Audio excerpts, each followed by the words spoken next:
The BMW line was once again reunited, and it was not good in this matchup against the Seattle Kraken. And also, Mackenzie Blackwood looked sharp, but he had no help.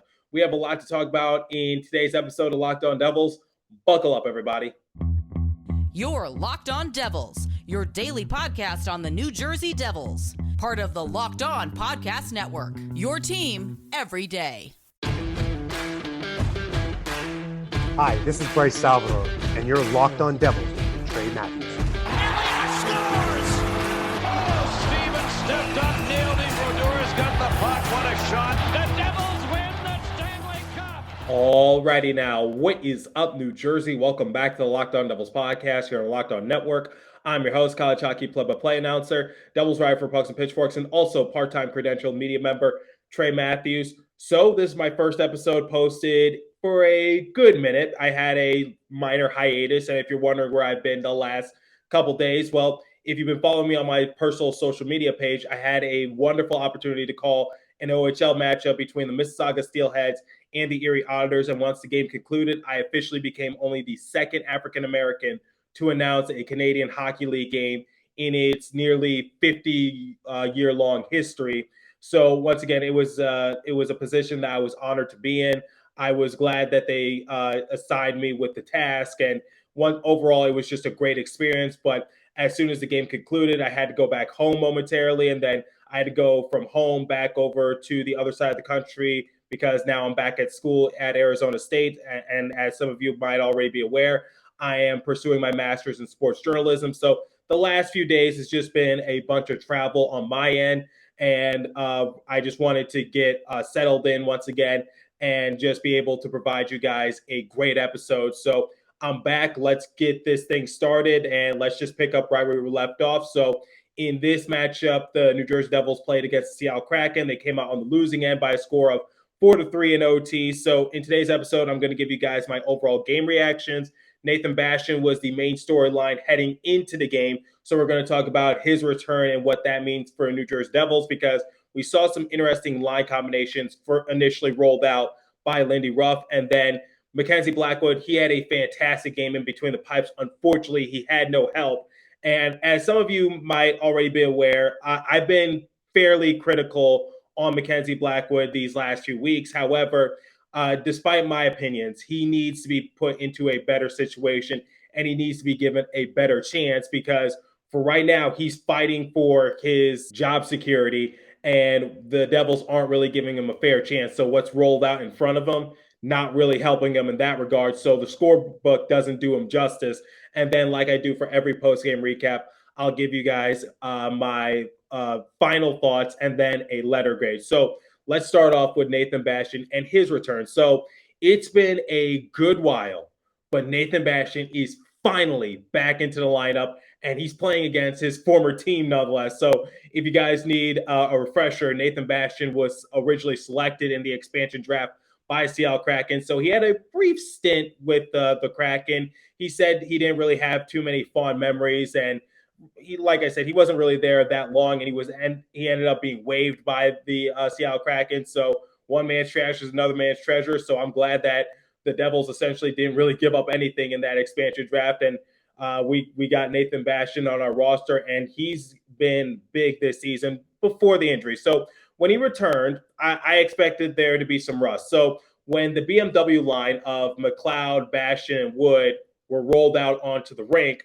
it was not really a happy homecoming, because if you need proof as to how bad this line was during the course of this game, well, Ryan Ovacinski has you covered, because the line played less than 6 minutes. They had a Corsi for percentage of 18.18%. They had an expected goals for of 0.18, but we go on and on about it. Just long story short version, the line didn't really look too sharp during the course of this game. But here's the thing.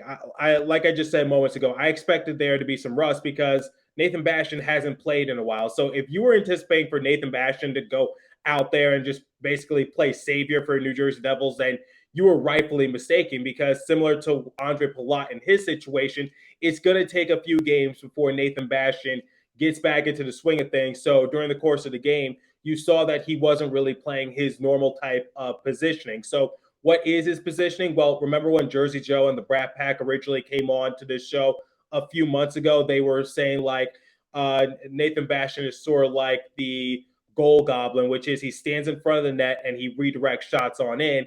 And that's been big for New Jersey Devils. We didn't see Nathan Bastian do that on the power play because Lindy Ruff is just trying to ease him back into it because you don't want to put him into an uncomfortable position so soon because it's not going to work.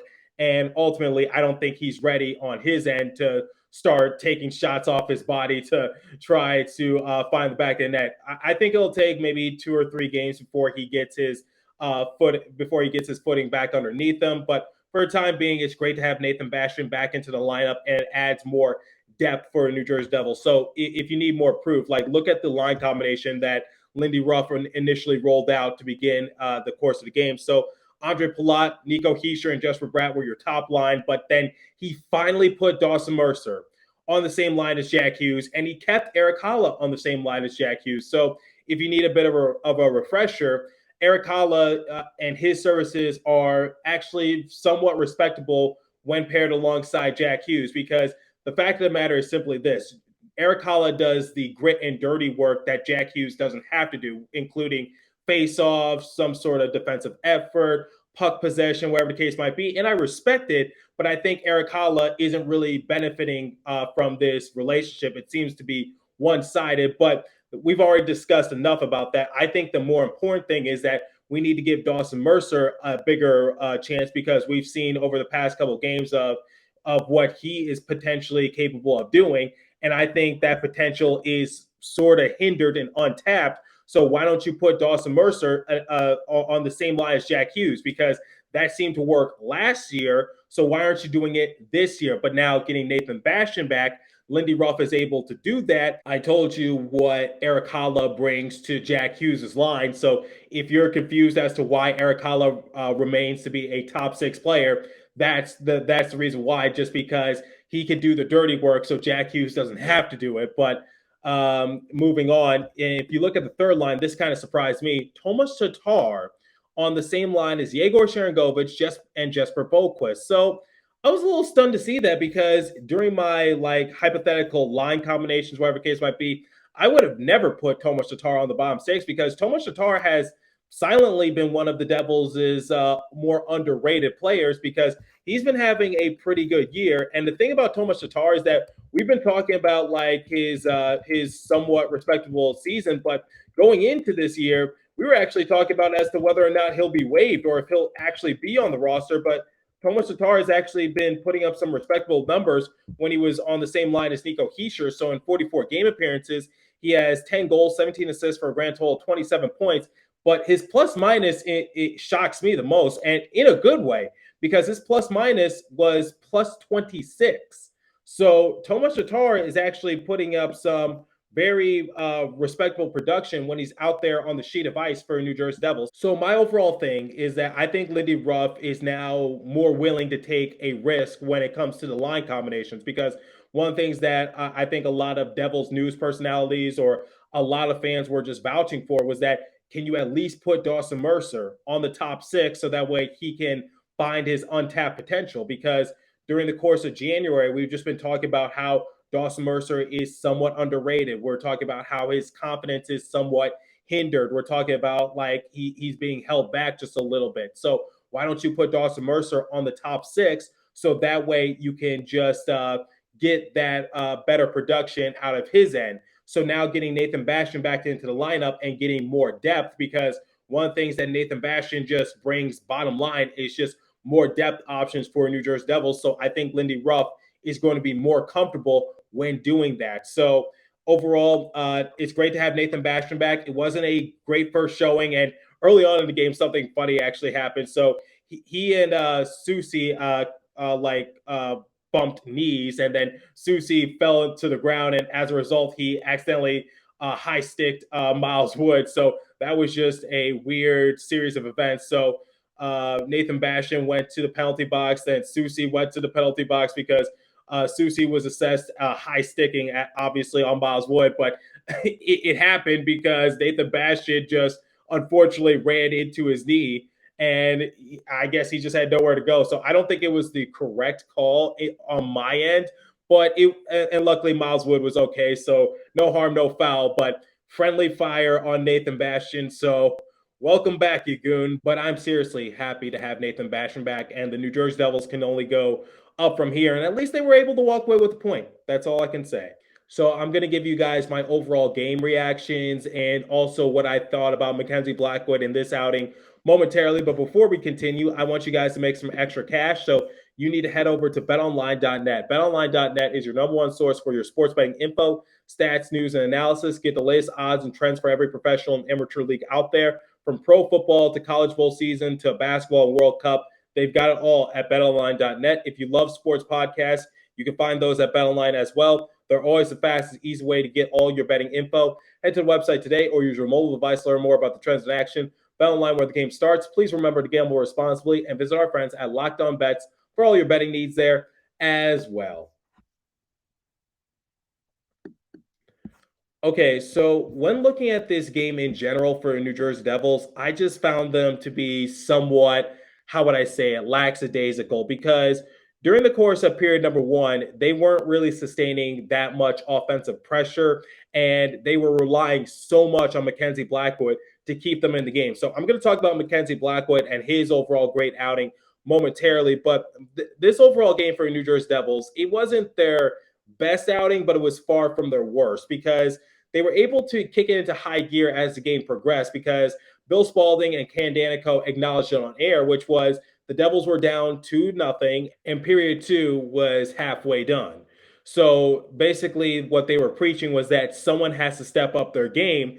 And ultimately that inadvertently became Damon Severson because Damon Severson was able to score the first goal of the game for New Jersey Devils. However, a few possessions ago, it seemed like it was going to be Jack Hughes or Tomas Tatar or Eric Holla because they had a series of excellent moves, but unfortunately they weren't able to find the back of the net. But ultimately, I think the Devils are just tired of playing on the West Coast. So they already took care of their business. So beating the LA Kings, beating the San Jose Sharks in a shootout. So and now just playing the Seattle Kraken. I think the Devils, similar to a lot of fans, are just tired of these West Coast trips. I know for certain that I am sick of these West Coast trips. And even though I am technically on the West Coast, I'm so accustomed to watching the Devils play mid-afternoon, and now it's just a few hours later, and now I have to record an episode late at night. So I know I'm tired of these West Coast games. It's not a burden for me to do the episodes, but like I said, I'd rather do them a little early on in the day, and I'm sure a lot of other fans would rather watch the game early on. So I think the Devils were just a little fatigued, and it was kind of showing on the rink. So for the first period or so, the Devils were just basically coasting by. And then in period number two, Damon Severson was able to get them back into the game. And then Eric Holla, shorthanded, was able to score for New Jersey Devils to tie the game. And that definitely lit a spark underneath them because once Eric Holla gets going, a lot of people start to just get hyped because we all know how unlucky Eric Holla has been during the course of the year. So if Eric Holla scores a goal, that's your spark plug right there. So it's a 2-2 game, but it was short-lived as Tanev was able to regain the lead once again for Seattle Kraken. But the New Jersey Devils, for the second straight game, late, having the extra attacker out on the rink, they were able to get the last second game tying goal thanks to on the redirect from Nico Hischier. And I'm just like, this is the second time, like I said, that the New Jersey Devils have to pull their goalie. In this case, is Mackenzie Blackwood, get the extra attacker, basically just sort of do somewhat of a Hail Mary, because I always say, like, when you pull your goalie, it's always a huge risk because your net is wide open. You're very vulnerable. So there's like literally no room for error.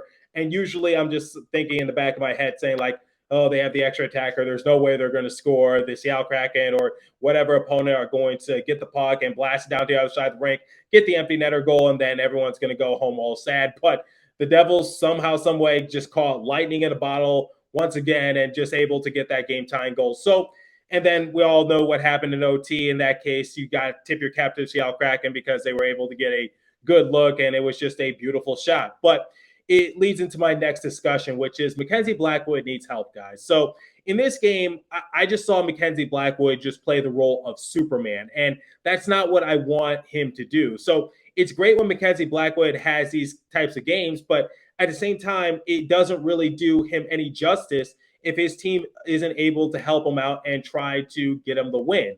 Because the thing is, Mackenzie Blackwood, like we just talked about the lackadaisical effort from the New Jersey Devils, and they were relying too much on Mackenzie Blackwood.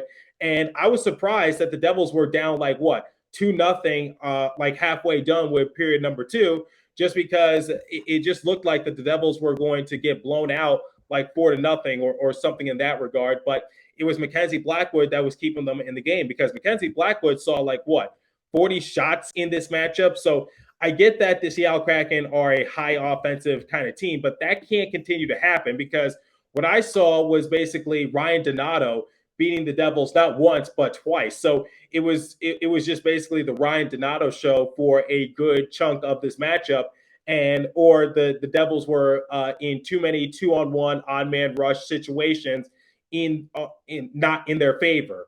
And now you're leaving Mackenzie Blackwood once again in a very vulnerable position.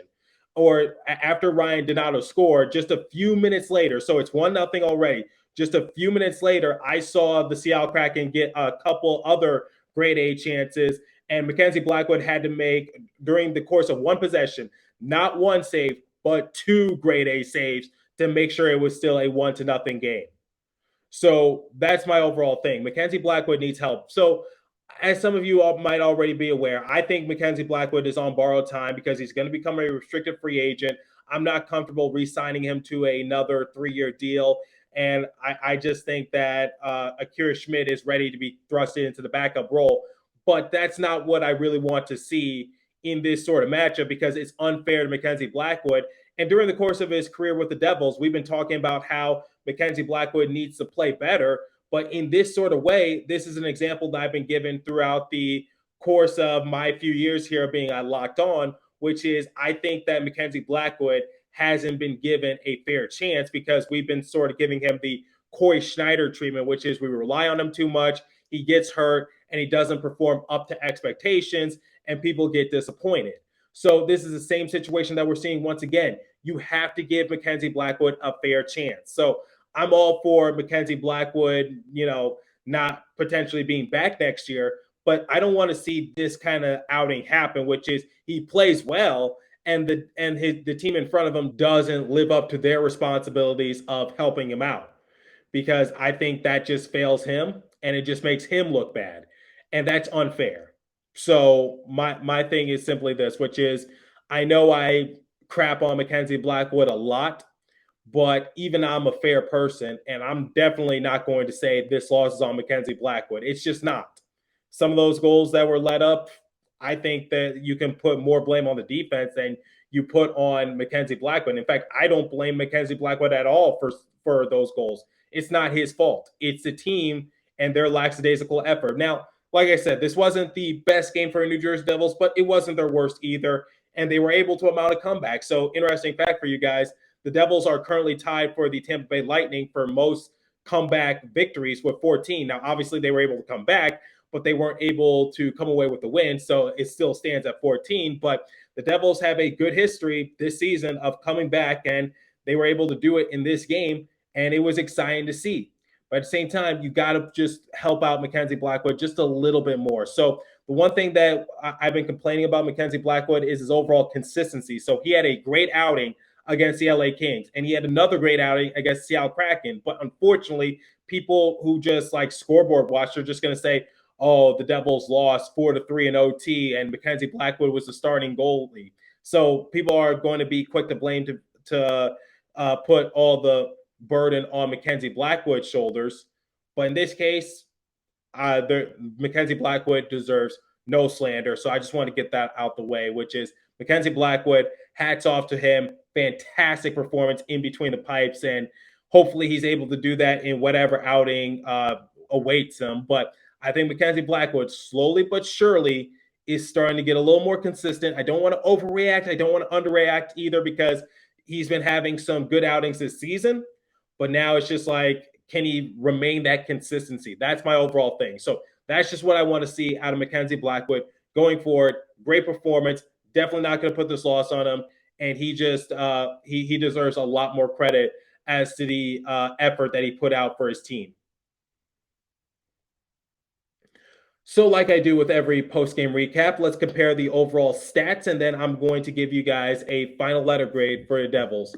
So, shots on goal differential. I talked about how astonishingly the Seattle Kraken were able to get 40 shots on Mackenzie Blackwood, but the Devils put up a decent fight in that regard too. So they had 30 to their favor. Face-off percentage: Devils 51%, Kraken 49%. Power play: Devils were 0 for 1, but they did get a shorthanded goal thanks to Eric Halla, and the Kraken were 0 for 1 in their power play. So here's another thing that I want to talk about while we're on the topic of special teams. So I talked about how Mackenzie Blackwood basically had little to no help out there. And during an instance in which the Seattle Kraken were on the penalty kill, they actually had, I think, not one, but two odd man rush opportunities to try to get the shorthanded goal. That cannot happen because the Seattle Kraken are second to last when it comes to penalty kill in the entire league. So if you're doing that against the Seattle Kraken, don't. Okay? And don't put Mackenzie Blackwood or any goalie in that position. So I just wanted to put that out there. So don't want to go into another tangent. But yeah, that's my overall thing. You got to help out Mackenzie Blackwood in that sort of way. And I know that you're tired. I know you're fatigued. I know you're not putting your best effort against Seattle Kraken, but honestly, don't like their penalty kill is not that good, so you shouldn't be giving them those types of opportunities. But didn't come back to bite them, and like I said, the Devils ended up getting a shorthanded goal later on in the game, so I'm not really going to complain about that too much. But hit differential 21 to 18 in favor of the Kraken. Blocks 19 to 15 in favor of the Devils. Giveaways: Devils led the department 11 to 8. So if I had to give a letter grade for the Devils, it's kind of interesting because it's not their best performance, but it's not their worst performance either.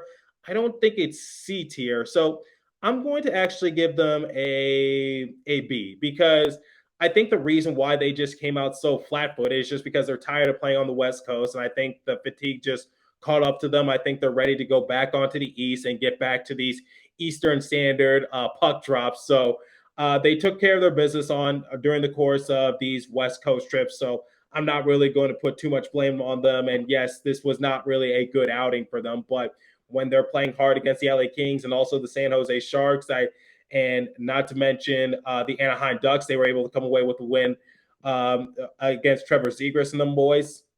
I think the Devils just they're just done with it. So that's all I can say. So like I said, wasn't their best game, wasn't their worst game, and I don't think they deserve a C in this sort of way. And yes, they did let down Mackenzie Blackwood a little bit, but like Bill Spalding and Ken Danico said on air, they just had to find that spark plug. They just had to find that player to step up, and they thought it was going to be Miles Wood because with the re-addition of Nathan Bastian, they thought maybe Miles Wood can finally score because Miles Wood hasn't scored in like over a month or something in that regard. So I was actually shocked to hear that. But so this game, it was kind of boring at first, but it got interesting once the Devils started to pick it up a little bit more. And like I said, Nico Hischier getting that redirect goal late when the Devils had the extra attacker and pulled Mackenzie Blackwood from the game. And I love to see that kind of chaotic situation, but let's not put ourselves into too many of those situations. And